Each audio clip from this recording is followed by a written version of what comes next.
Yo guys, welcome back to another video on the channel, and today I'm going to show you guys how to get easy kills whilst your enemies are affected by your tactical or non-lethal score streak. Quickly before we get into it though, if you are new around, be sure to subscribe, channel notifications, turn on any more videos on the channel. If you do enjoy it, smash thumbs up and let me know your thoughts on this in the comments below. Let's jump straight into it right now. Okay, so if you guys have started the camo grind when Black Ops 7 first launched, you would have seen that the updates have changed a couple of the camo requirements. One of the snipers is no longer one-shot kill, it's headshots. And with this particular camo challenge, as you can see guys, what the actual challenge says is to kill an enemy affected by your tactical or non-lethal score streak, whereas before it was just kill an enemy affected by your tactical, which this just made it so much easier, right? It is miles easier. So what we're going to do guys, the first thing we are going to do is obviously come to our class.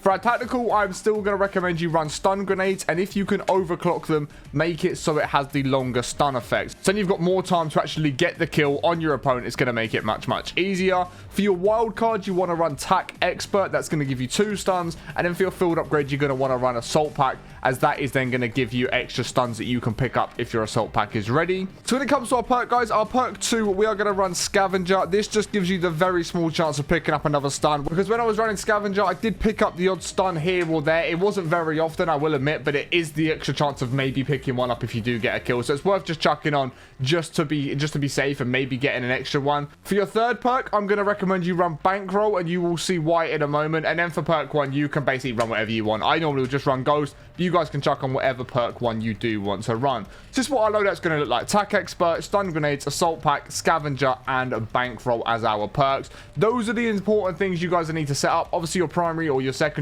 is going to be whichever gun you're getting the camo challenges on. But then we're going to come back and we're going to come to score streaks. So when it comes to our score streaks guys, we're going to have scout pulse, UAV, and counter UAV. And the reason for this is, if you remember what the challenge says, it says affected by non-lethal score streaks. If you have a scout pulse in the air, a UAV, or a counter UAV, they are all going to count as your opponent being affected, because they're going to be pinging up on your radar. You're going to block their radar, and that is exactly all you need to do. So you can have those equipped. And like I said, because we put bankroll on for one of our streaks, these are earned at really low score. You need 250 for a scout pulse, 400 for a UAV, and a counter UAV is 500. That's like 2 kills and 1 objective capture and domination or something like that. Very easy to earn. And as soon as you put them in the air, any kill that you get whilst they are in the air are going to count towards these challenges. And I mean, as you can see in the background right now is how I would get my kills whilst using a stun. So I would affect my enemy that way using stuns. But you just don't need to do that. If I'm totally honest, you really don't even need to worry about stunning your opponents.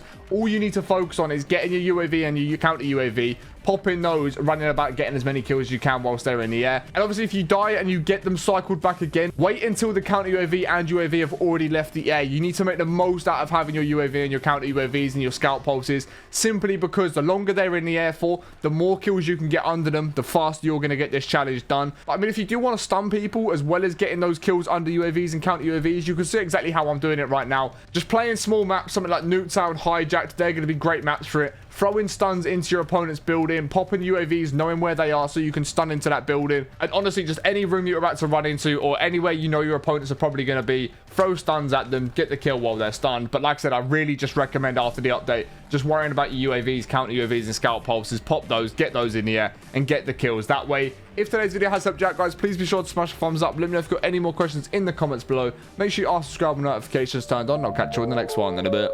Peace.